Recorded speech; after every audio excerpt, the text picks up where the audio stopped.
Welcome to the MadTech Podcast from ExchangeWire, bringing you the latest news and views from the world of AdTech, media and marketing. Hello and welcome to the MadTech Podcast. I'm Amy Newell-Tarine, editor at ExchangeWire, and I'm pleased to be joined today by our CEO, Rachel Smith. How are you, Rachel? Very well, thank you, Amy. Delighted to be on the podcast. Good, yeah, delighted to have you as always. And we're also joined by Lindsay Rowntree, our COO.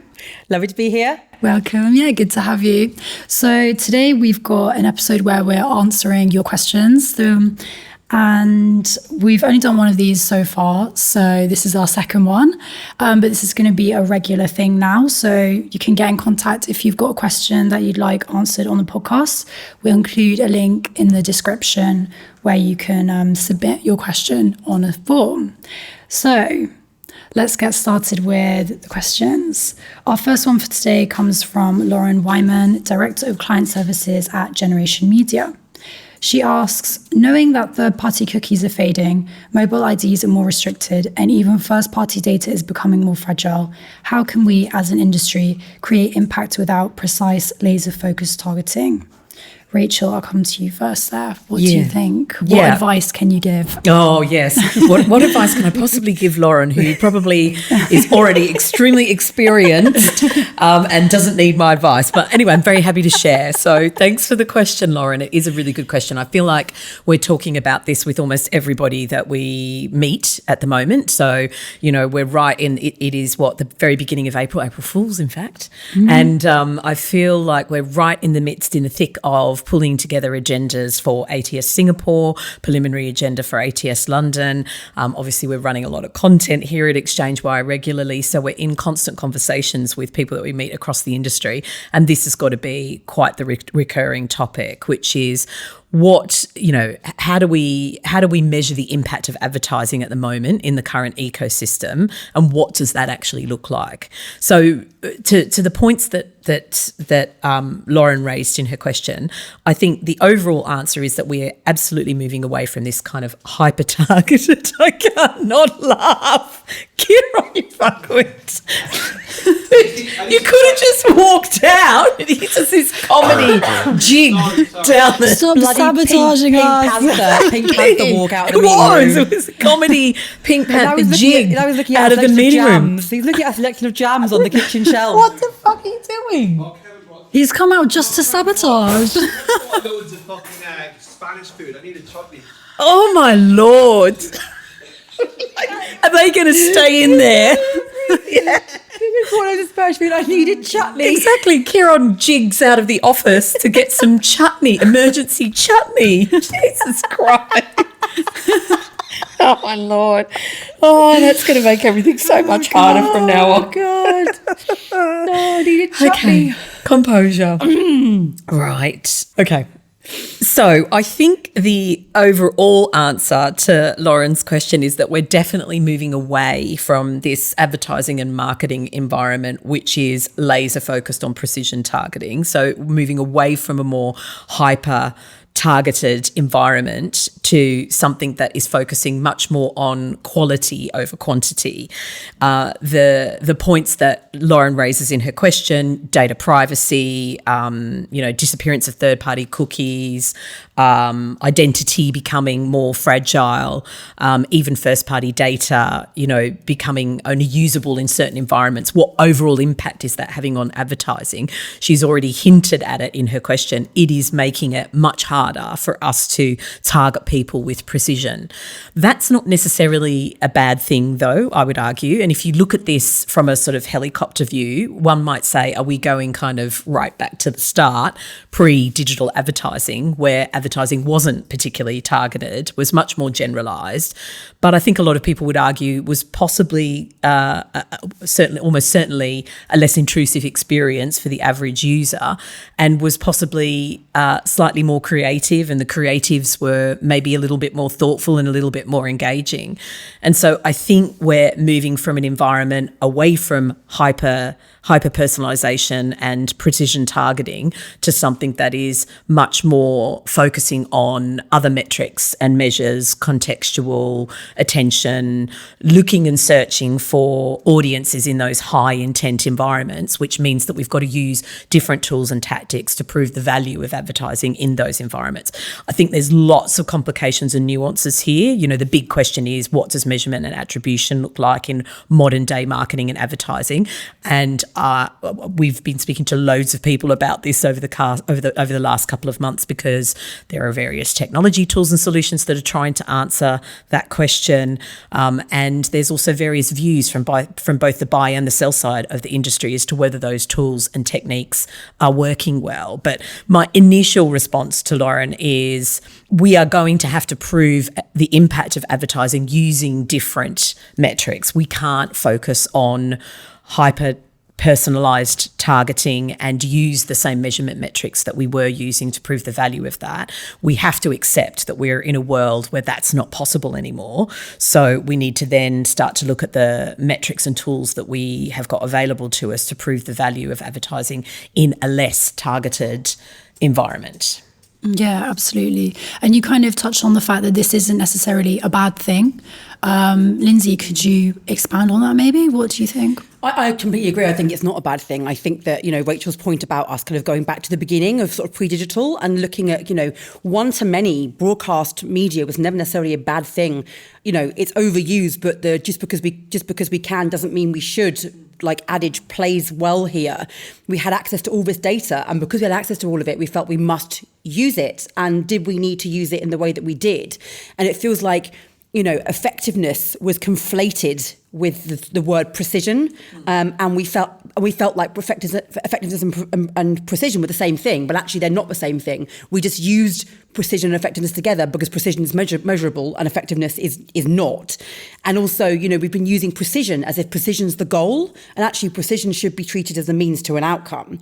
And just look at agencies across the world. How many precision teams are there within agencies versus how many outcomes teams are there? When I was back at Publicis back in the day, we branded our data, our digital team to the precision team, and for example, like that makes us all believe that that's what we're working towards. We're driving precision. Well, actually, no, we're driving outcomes. And what does that mean? That doesn't necessarily mean one-to-one is the answer. There's many other ways of doing it, and I think that to Rachel's point, this helps us be able to look at other ways of measuring effectiveness.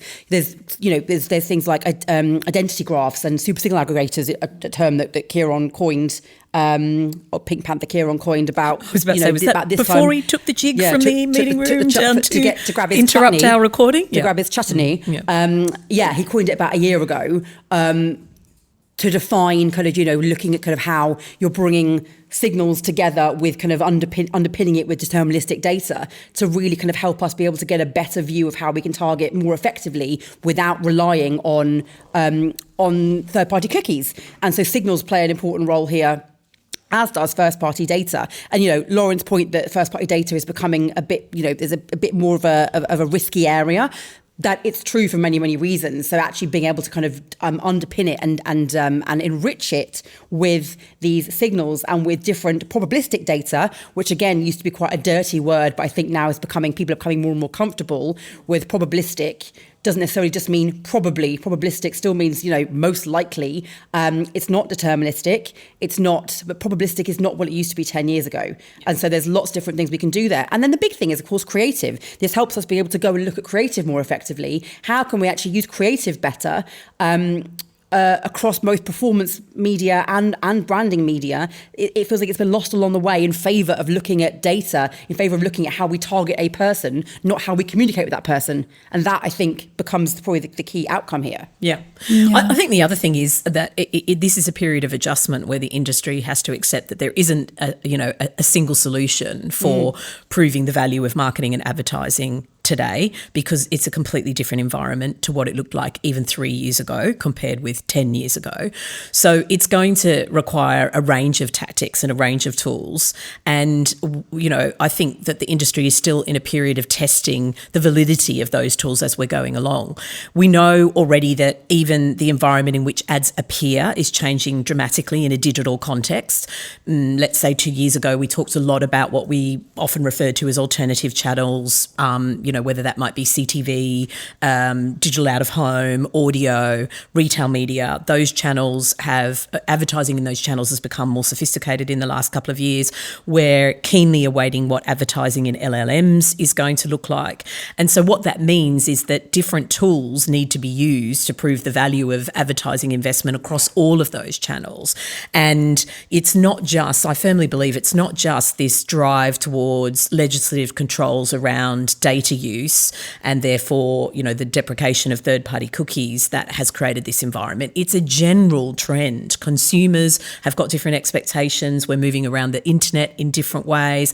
And so we have to adapt as an industry. So I think getting comfortable with this idea that you mentioned as well, Lindsay, that precision perhaps wasn't always precision, and probabilistic is probably more scientific than it used to be. And getting comfortable with those concepts is going to be part and parcel of the journey. And you've already mentioned some of the tools that are available. There's also things like, focusing a bit more on brand instead of performance, using brand lift studies to understand sentiment, understanding attention, using contextual tools. The sophistication of those tools is only going to increase in the coming years. And I think they're going to be extremely relevant ways for us to prove the value of advertising and the effectiveness of it. And I also feel like, I don't know if you agree, Rachel, but I do feel like we often are guilty, I'm not saying ExchangeWire, I'm saying the industry, are guilty of talking about everything within programmatic with an open web lens. Everything is open web related, and actually it's not. Open web represents a very, a dwindling part of kind of what is addressable media today, and there are so many other channels obviously that we talk about frequently. We talk about retail media, CTV, audio out of home. We talk about them, but I feel like we still talk about them with an open web programmatic lens, and that's not particularly helpful because it then doesn't help us be able to kind of embrace kind of what omnichannel can do and kind of how we can bring in different signals and really understand how all those different channels work together. And of course, the in-app app ecosystem as well, which is absolutely huge. Insanely huge, and that often gets overlooked. And so I think this creates a massive opportunity for us to bring all these channels together, which all work so beautifully differently. But MMM helps to bring them together in terms of measurement and effectiveness perspective, and that makes this very exciting. Yeah, absolutely. I mean, I just think that what we understand as the open web today is again going to look really different in another couple of years' time. So what I'm not suggesting is that there is no relevance for activity in the open web, but I think it's all guided by the way that we move around the internet, and that is already changing rapidly. All of those channels that you referenced, Lindsay, are, as you said, environments where there's plenty of opportunity and there's also a lot of innovation, so it's a really exciting period. And what we might find, there's every reason to suggest that what we might find is, in another 6 to 12 months' time, we're moving around each of those channels differently. We've got different expectations across those channels. It's maybe much more common to be sat in front of a streaming platform and getting ads that you can actually, that have got a call to action that you can connect to on your mobile phone. And you won't, as a consumer, you won't find that alarming or disturbing because you'll perhaps have a greater sense of confidence that your data is being protected, or you'll understand how all of this is unfolding. I just think we're in such a we're in a period of such rapid change and expansion in terms of advertising capabilities that it's keeping pace with consumer behaviour, and things are going to look very different in another 12 months' time. And personally, I think that's a good thing because I think it opens us out to lots of innovation and opportunity. Yeah, I feel like we were previously in a bit of a try it phase, and now we're moving from that into more of a fix it phase. But that brings with it so much more innovation as well. Yeah. And that makes it very interesting. Yeah, I agree completely. Yeah, there's so much innovation that will probably take place in the coming months because there's been so much change. So, yeah. Exactly. Yeah. So let's move on to our next question. So this is asked by 8 and 4 agency's Chloe Singleton, who, by the way, also now has a quarterly column with ExchangeWire. So she asks, there's a rush of brands wanting to buy tools that showcase LLM visibility information. What's the credibility here, the barriers and the accuracy of data? How far have these tools come? Lindsay, I'll come to you first this time. Super interesting question. It's such a good question and got me down a few rabbit holes, I will say, in trying to look into this one. So I want to take a step back and actually clarify what we mean by LLM visibility, because it might not be on everyone's radar yet. If you don't work within that space, you might be like, what the hell are you talking about? But it does what it says on the tin. It's basically, is my brand visible in AI overviews, in LLM responses, and kind of what that looks like. Kind of, if for example, if you use Google Analytics, and somebody's searching kind of what's the best DSP for a mid-sized brand, it might throw up 5 different names. And if I am a DSP whose name gets clicked on, I'll be able to see, a click came through from this source, from this LLM source. So I can see that someone clicked through using my own analytics. But if my brand appeared and no one clicked, I would never know my brand appeared. Like it's completely lost in the ether. It's like if a tree falls in wood and doesn't make a sound and no one's there to hear it, does it make a sound? It's basically that. Like nobody would know that brand was ever listed apart from the person that saw the response and the LLM that produced it in the first place. So these visibility tools exist to try to help you understand. It's basically like a brand listening tool, which we use across social media. Already is similar for that, but for LLMs. And so there are 2 different ways in which they work. One is an API wrapper, and one is basically kind of client mimicry. So the AI wrapper uses the API wrapper. The API wrapper uses its API to basically kind of ping an LLM, ask it a query, ask it a prompt, and then record the response. So it's done in a synthesized way. It's not done in a kind of real kind of like legitimate way that a person might use it, but it does. It's scalable. It's cheaper, and it brings you kind of sort of more useful responses. Client mimicry will actually go and scrape a browser and kind of act as if you are a person kind of using the tool, which. You could argue is more accurate because it's more like somebody's actually using it, and that could be a genuine response that you might get. But it's within the grey areas of legal grey area of the LLM's terms of service. Exactly. Not that they care about that. And the other, if you flip it around the other way, of course. But let's be legal here. Yeah. And also, it's not scalable because it's kind of quite specific. So. Yeah. There are 2 tools that exist, 2 ways of these exist, and there are some big tools out there. Some of the main ones are LLM Refs, Otterly, Profound, SEMrush Sensor, and even Adobe has its own tool. And what these tools look at, they look at if your brand was included in a citation, sentiment analysis, so kind of in what sentiment the brand was mentioned, obviously in a positive or negative way, what the share of voice was, that versus other brands within the response, and it also provides insights in something called GEO, which is generative. Not geography. I really cannot say the same words. Generative Engine Optimisation. Yeah, okay. And that is a thing I think that is the next big hill to climb is this GEO, whatever you want to call it, whatever people are calling it, who knows. But should you invest in these tools? In my opinion, from a brand monitoring perspective, it wouldn't hurt to, because you've got no other way of knowing. There literally at the moment is no other way of knowing. If you want to use it for insights into how to optimize your own site to ensure that you appear in these listings, because just because you have a good SEO ranking in Google does not mean that the LLM will pick it up. The 2 are not remotely related. The LLM is looking for sentiment, is not looking for a Google ranking. So from that perspective, you might find it useful, but there are some caveats that it's still quite new, and the insights aren't necessarily very helpful, and there's no real kind of understanding yet of how the LLMs are truly picking what they're and if you do perform any search on LLM right now and look at the citations you get, some of them come from some really weird random sites sources. That you go, what the hell? I'm just going to click on that and see what that is, and you go, I've never heard this in my life. This does not seem verified. No. So that's kind of, it's understanding kind of what that will look like. Where is the LLM getting these results from? So do you think there are some credibility issues here? Or? I think there are credibility issues, but I think it's because it's just so new. And so I think these tools are still sort of finding their feet. Some of these tools you might have heard of outside of the LLM visibility game, like they've existed in other tools before, like Otterly, for example. Yes, I feel like that's familiar. They do summaries of video calls. Okay. So they already have like different AI tools. So a lot of them will be kind of probably branching out and going, well, what else can I do in the AI space? This feels like the next obvious thing for me to invest in, thing for me to build.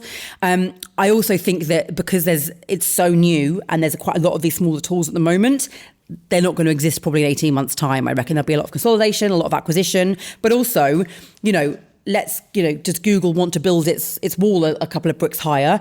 Why wouldn't Google want to build its own optimization tool? That's what I was going to say Yeah. is, do you think LLMs will develop their own tools? Because also, let's imagine that they will be running advertising at some point. They're going to want to prove the value of the advertising environment. So a key thing to do would be to be able to say to brands and advertisers, well, this is where your brand appeared, and we can give you some metrics around that. Because at the moment, who would contract and pay for those tools? Would it be brands themselves or agencies? What does the sort of path to accessing that information look like? It would be a mixture. So brands might invest in those tools as part of the way that a brand might invest in a brand monitoring tool more generally. Or you might find that it currently sits within like an SEO team within an agency, or within the brand, either or. So the SEO team could invest in it, and then it depends again how these tools are set up. So there might be tools that will have a kind of a client level account that will say they are targeted at agencies that have multiple clients, and you can then run all your clients from one platform, which is the way that many platforms work anyway. So the DSPs, search engines, search engine optimization, exactly the same. So that it could be like that, or it could be that they are targeting advertisers specifically to invest in that from a brand monitoring perspective. And so I think that also then raises the question, because this is the new search engine. So within that, you've just made the point yourself. You've got the advertising aspect of it. So where is my brand appearing in a paid ad? And then also the organic side of it. Where and how is my brand appearing in the non-paid aspect, in the organic aspect, in the synthesized response that the LLM is providing the prompter. And so where will that sit within a brand, within an agency? Will the paid bit go into the PPC team, and will the GEO bit go into the SEO team? In which case, it will again kind of sit within their suite and their tools of things that already exist as a kind of way of monitoring, way of optimizing. Could like a Marin or a Kenshu style kind of super aggregator, super optimizer exist that sits above the LLMs and allow you to optimize them all in one place? Maybe not, because it's more complicated than PPC, where you've got actual actions you can take and things you can do. You can optimize bids, you can optimize keywords. This is more complicated than that. I think it will sit, as you said, within the actual LLMs themselves. Certainly Google would make sense. Microsoft with Copilot would make sense as well, because they already have the tools to make this. ChatGPT, I think OpenAI might build something similar. Anthropic, something similar. But I think that it's worth investing in. They've come a long way. They've still got a very, very long way to go. So invest with caution and don't expect to get really strong insights yet in terms of how you optimize, because I just don't think it's clear what that will bring you. And you also then won't really know if it's worked, because we still haven't really got, the listening tools can only do so much. And the other point to note is these tools don't say up front whether they're API wrappers or whether they are client mimicry. So if you do want to invest, it's something for you to ask them how they actually get this data. Because again, especially if you don't want to go into the grey area of client mimicry. Yeah.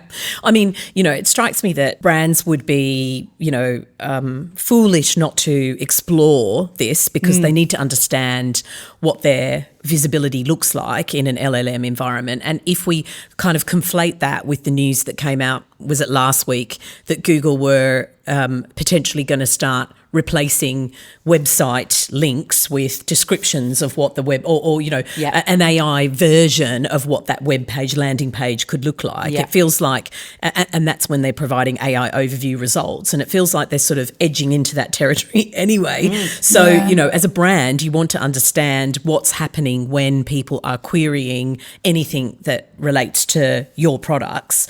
So it would seem foolish for them to not invest. I think you're right. You've got to be really cautious, because exactly what results are you getting from these tools at the moment? in addition to querying what methodology the tools are using or what technology the tools are using, I'd want to understand more about the methodology, because there's no sense of standardization across this at the moment. Not at all. Because it's still such a new area, not only of technology, but also of consumer behavior. So I'd want to really get to the bottom of that. And it also feels like this is a massive area that standards-based organizations will want to really get engaged in and unpick and understand and be critically involved in the development of. So there's absolutely a role for IABs here to try to be working with LLMs or owners of LLMs to say, well, how can we try to implement some measurement standards in this environment that will help brands and advertisers understand, like you said, any kind of paid results, but also organically how they're showing up in search results. I think the other thing that was really interesting, Lindsay, about what you said is this move from, you were saying that SEO doesn't necessarily feature in LLM visibility studies. But when I was doing a little bit of research on this particular question, one of the things that kept coming back up was brands will still need to do what they currently do and invest money into search engine optimization. And I'm thinking, is this a moment? But how? Exactly. Yeah. Is this a moment where we're still holding on, again, a little bit like, measurement and attribution in a more general sense across the industry, where we're still holding on to the same standards and the same tools, hoping that they will be doing us some good, and but there's no way of proving whether they are of actually of any real practical value in this new fresh environment. So I'm a brand, I continue to invest in SEO. That seems very important for lots of SEO reasons, but does that have any impact at all on how I'm showing up in LLM queries and results? And you've already in your research, Lindsay, you've already managed to find that generative engine optimization is actually a measurable thing. So it would suggest that SEO has absolutely no bearing on that. It would, but I suppose, and at the point that what the LLM is looking for is sentiment, and that is what it is using to pick up and put its results and produce a synthesized answer, still applies in an SEO world. But because you aren't clear, and honestly, those who work in SEO, will say that you're never that clear with SEO either, because also Google do change the rules quite a lot, and they do release new launch new releases, and you have to go, well, everything I was doing last week is now completely irrelevant. I've got to now completely change what I do, and there's lots of black hat and white hat techniques in terms of what keyword stuffing, and that's a very, very old thing, but there's still lots of kind of dodgy things going on, and SEO is a bit of a dark art, and I think that GEO will also be a bit of a dark art. The paid aspect of it will be less of a dark art because it's trackable, it's measurable, it's optimizable, it's auditable, whereas SEO is far more challenging on that regard, and SEO teams up and down the land know this. And the people I've been speaking to, kind of from when I used to work in search myself, that sit in the SEO teams, those that I'm speaking to are saying that the GEO side of things is at the moment going to fall into their team, and they hope it does because it's interesting and exciting, and they we've got all this experience and we can bring it into the LLMs and bring it into the AI tools as well. But we will be doing two different jobs. And how do you build a site? How do you optimize a site for both? Exactly. To ensure it still ranks, but is also LLM relevant. Exactly, because also if we think about a consumer shift again from traditional search to AI search, and we think about the information that appears in those AI search queries, we're expecting a much higher volume of detailed responses in an AI search environment. We're all used to moving around a traditional search environment where your query wouldn't be long or extensive or complicated because you knew that was going to result in rubbish search results, but it's totally different in AI search. You do the exact opposite. And even if you don't start out doing the exact opposite, you then as the query evolves, you then start feeding it more information. So you've got higher expectation of the type of information you're going to get in terms of results, which means that if I'm a brand and I'm optimizing my site to be discoverable in an LLM environment, I'm wanting to produce the best quality content and the most detail available about my products so that does actually get surfaced, that does actually get discovered. And that's totally different from building a shop front, all glamorous, all glitzy, whilst that for many reasons might still be important.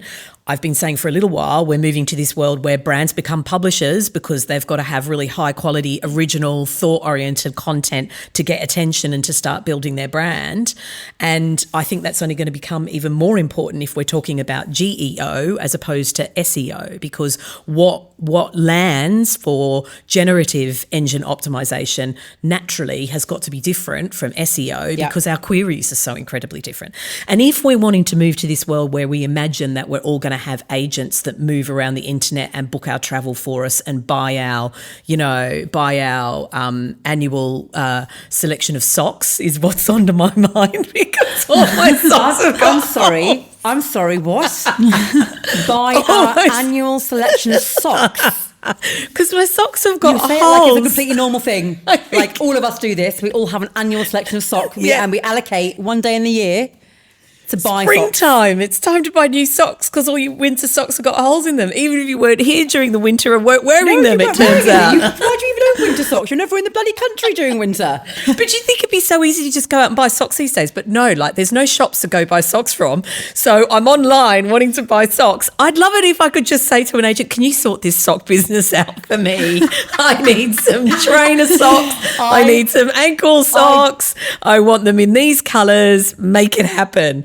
But even in so I know I've distracted everybody by the sock conversation now. But even if that is what we want to, Muji at lunch, they do excellent socks. Okay, where is it though, Lindsay? Tottenham Court Road. Yes, far away from here, isn't it? You get there in Lizzie line. You get there in 10 minutes. True, good point. 10 minutes. Okay. You probably do a half an hour round trip, go in and buy all the socks. They do very good socks, all different shapes and styles. And do love Muji. yeah. Sometimes you need to see them in real life. That's also true. That's also Yeah. true. So, yes, rolling with this example, even if we did want an agent to do all of that for us, it would still need such a high volume of information to make that possible, right? Because it's not, SEO query style, I want some socks or trainer socks, ladies trainer socks or something like that. It is, well, what kind of socks do you want and how many of them do you want and what colours and this, that and the other.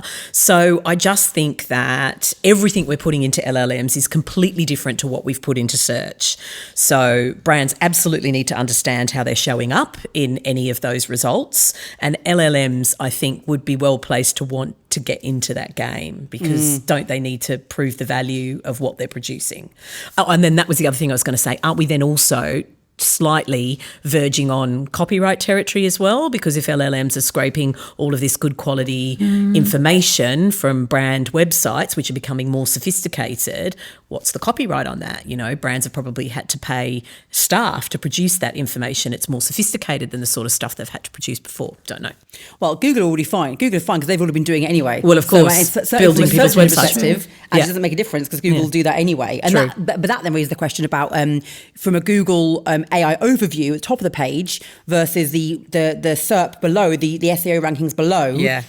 Do I have to do the same thing? Like, are they looking at the same thing on a site to get the AI overview as they are to get the top 10 ranking, the page one rankings? Good point. Don't know the answer to that. But Lots of questions arise there.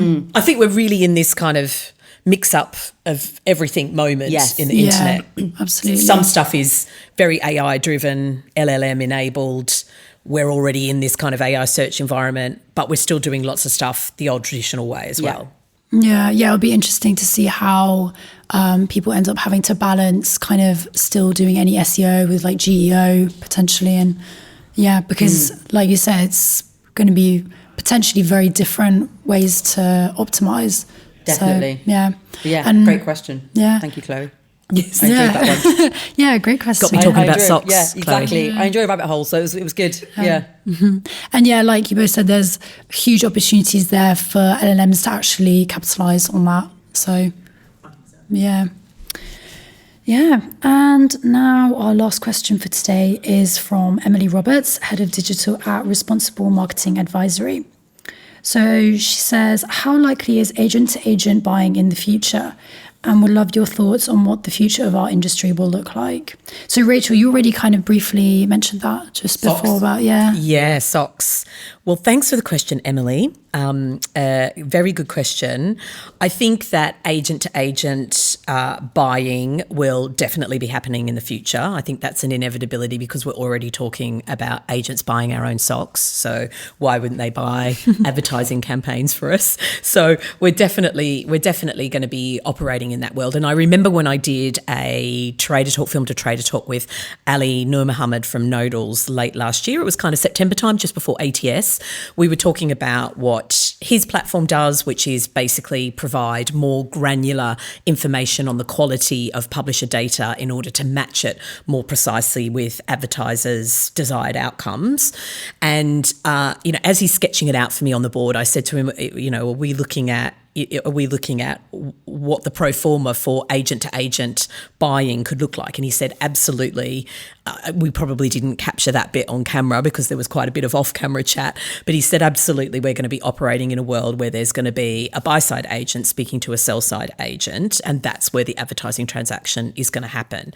But what I'd say from the information that I've researched and just from updated conversations I've had with Ali, I just grabbed a coffee with him this morning, and from what we all already know about the mechanics of buying and selling advertising at the moment in a digital environment, we're absolutely not there yet. A lot still needs to happen on both sides of the advertising value chain, both the sell side and the buy side, to enable that. I think we're just at the start of that journey. A real theme for the last story as well. We're just starting to see the intersection of old ways of doing things collide with new ways of doing things.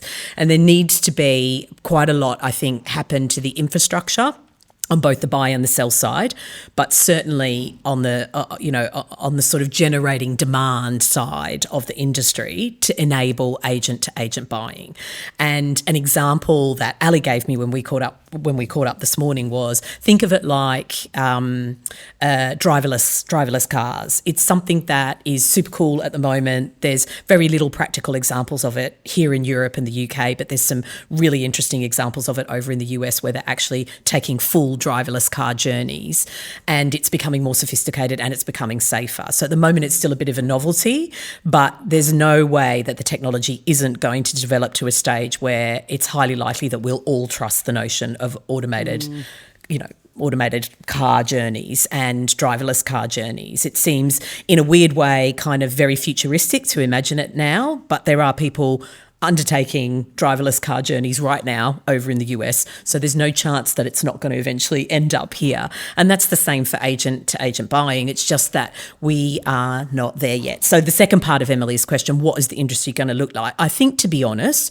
we're in it at the moment. We're in the maelstrom of it at the moment, where you're starting to see both SSPs and DSPs, if we think of that as the infrastructure layers as representing the infrastructure layers of the ad tech industry, are already starting to add on new capabilities to their platforms that they didn't really have a couple of years ago. So more direct integrations with either side. So SSPs looking at ways to be able to do deals more directly with buyers, advertising buyers. DSPs looking to enable, access to inventory directly for publishers on the sell side. So we're gonna, those changes are bringing us closer and closer to an environment where those platforms and then all the other layers of technology that we use in ad tech are sophisticated enough that we can instruct agents to go about making buys and creating campaigns without us around. I think the barrier at the moment is not just sophistication of the tech tools, but it's also that AI and also our kind of, perhaps in some parts of the industry, a bit of reluctance to move towards that, because if agent-to-agent buying exists, what happens to all of the people that currently do that manually? My personal view is there'll be plenty of other jobs for those people to do, and one of those will be overseeing the data that goes into those agentic platforms to make sure that the buying is as good as it can possibly be. And so it'll be all about optimization and overseeing the quality of the inputs, because we all know that AI tools are only as good as what we're feeding them. So that will be super important. And then the second thing is, I don't believe that it's possible for agents at the moment to necessarily operate in an ad tech environment across platforms. Within platforms, possible. Across platforms, not yet possible, is my layperson's understanding. So I still think that there's quite a way for us to go. So yeah, in summary, in answer to the second part of Emily's question, what's the industry going to look like, over the coming 6 to 12 months? It's going to be a matter of us kind of continuing to accelerate this journey towards infrastructure ad tech becoming much more multifaceted and being able to do things on the other side of the fence, and that moving us more towards an agentic environment, but we're not there yet. So it's going to be a matter of getting to grips with that, I think, over the next 6 to 12 months. Yeah, it's still a very nascent area. Lindsay, what do you think? Yeah, I mean, I completely agree with what Rachel said. And I think that one of the things that I've been thinking about that I don't know if this is true or not, but it makes sense to me that based on where programmatic is now, and we're talking about the open web, but where the open web is now, for example, when it comes to sort of agent-to-agent buying and selling in terms of media, it feels like if we put the current version of the open web into and hand it over to the agents, we're handing over all the problems that it has as well.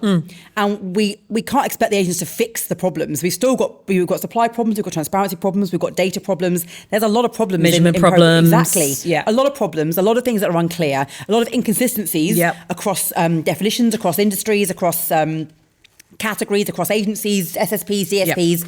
If we plug all that into the agents, they're going to take what we give them. They're not going to be able to interpret it and make sense of it. They're going to just do what we tell them to do. And based on all those issues, that's going to cause us a lot of problems. So from that perspective, I don't think we're anywhere near yet where we need to be, because we don't want to make things worse, because it will not just take those issues, it will magnify them a millionfold, because it's going to be taking everything and doing everything and it'll be like a runaway train without having the ability to stop it and kind of stop and go, wait a second, should we stop and take stock for a second and see hang on, that's a mistake.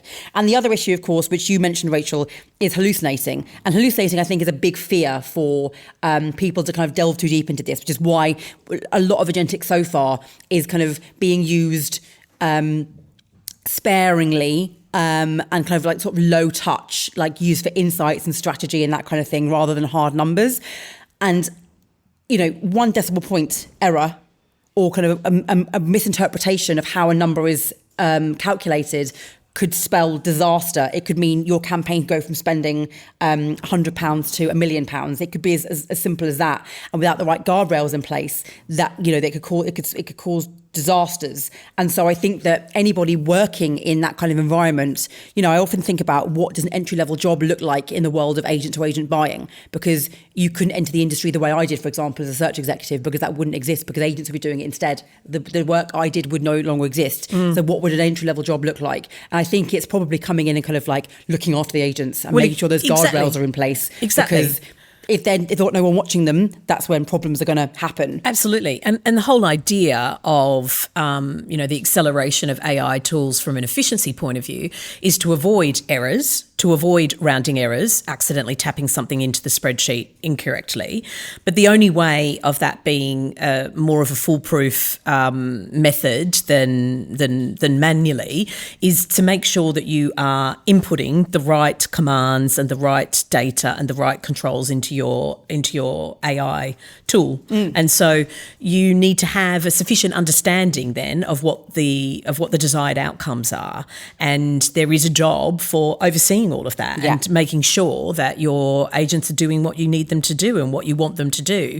And I think then where the value comes in is that your role will be one of optimizing and looking out for further efficiencies, interpreting the data that's returned as a result of the activity that the agent then runs away and does, but also making sure that it's all happening in the right direction. And I still think that will be really critically important. And we absolutely, to your point, Lindsay, earlier on there, we haven't got to the point of sort of separating our desired outcomes with the, challenges that we haven't solved yet. So we haven't separated those two things out yet. I think we're still very much in the process of trying to solve challenges, trying to work out how we can perform better advertising. So we can't just give the entire transaction wholesale over to agents, a little bit like my sock example before, because that sort of level of precision doesn't currently exist, doesn't yet exist. No. So we need to still continue to work to solves some of those problems, and then it can be accelerated up to an agent-to-agent buying level. If we go back to the autonomous driving vehicles example, it would be like having the technical capability to design an autonomous driving vehicle, but not necessarily really understanding anything much about the safety standards and just kind of giving it a go and hoping for the best.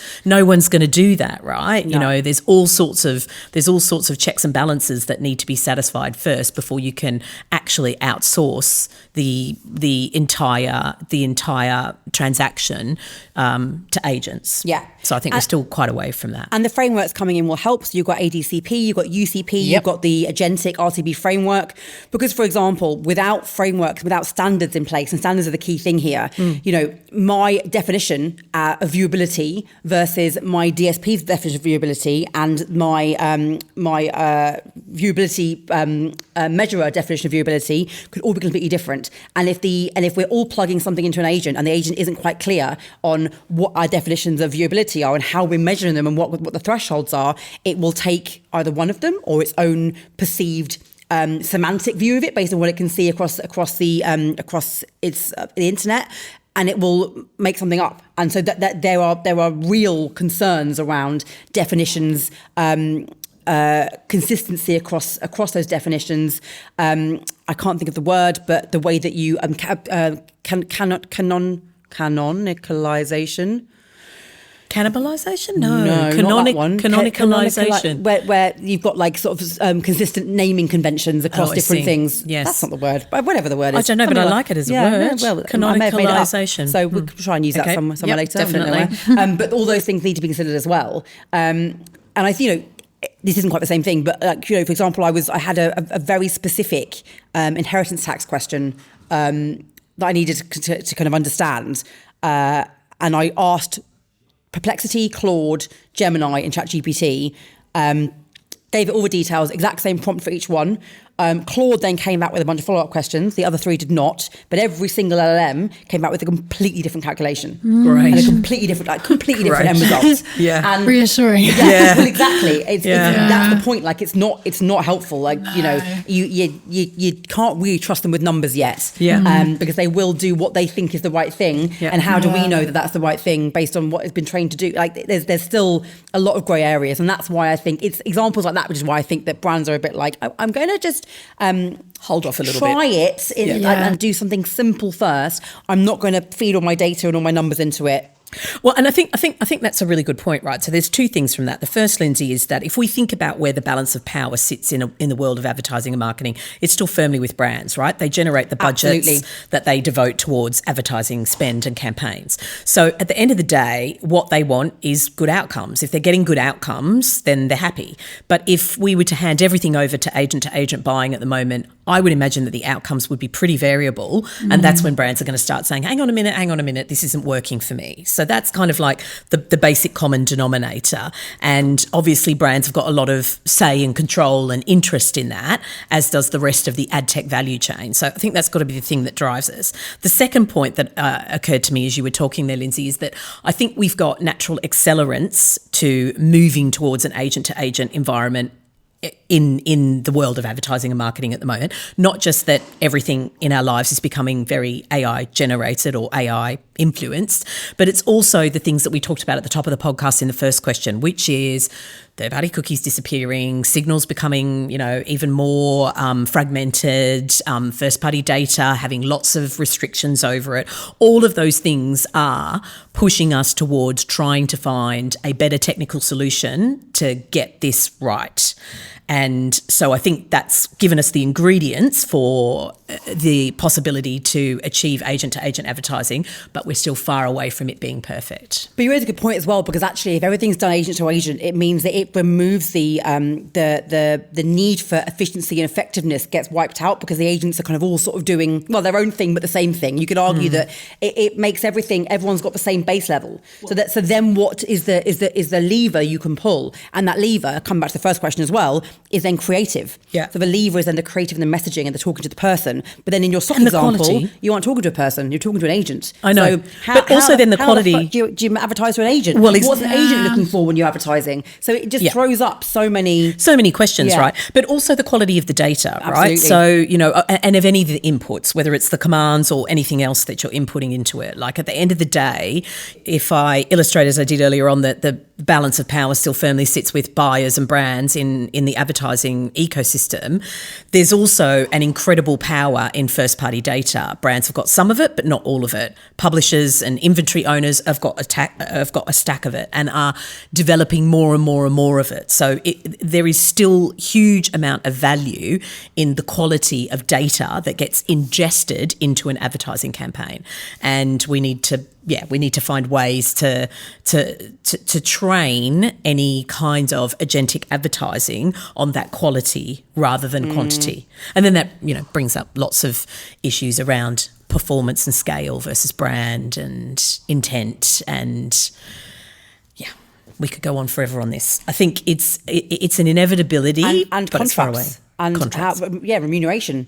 Oh, yeah. Changes completely as well if everything's agent to agent bought. Like what does an agent contract look like, for example, going forward? And, you know, that throws in. There's a lot of conversations around transparency at the moment and principal media buying. You know, the agentic side of things will add a ton more questions into what that could look like in 5 years' time as well. Yeah, and you remind me having a chat with a good friend in Singapore who works for an independent agency earlier on this year, and she was saying the sort of the pitch to client isn't going to be, we've got these fantastic AI tools that can do really interesting things. It's going to be, these are all the tools that we're using. A number of them might be AI tools, and this is the output that they're providing us with. And so these are the things that we think you could do as a result of that. And I think that will still be part of an agent to agent layer. You know, agents will be acting on instructions provided to them. And so agencies' jobs will be to come up with more insight,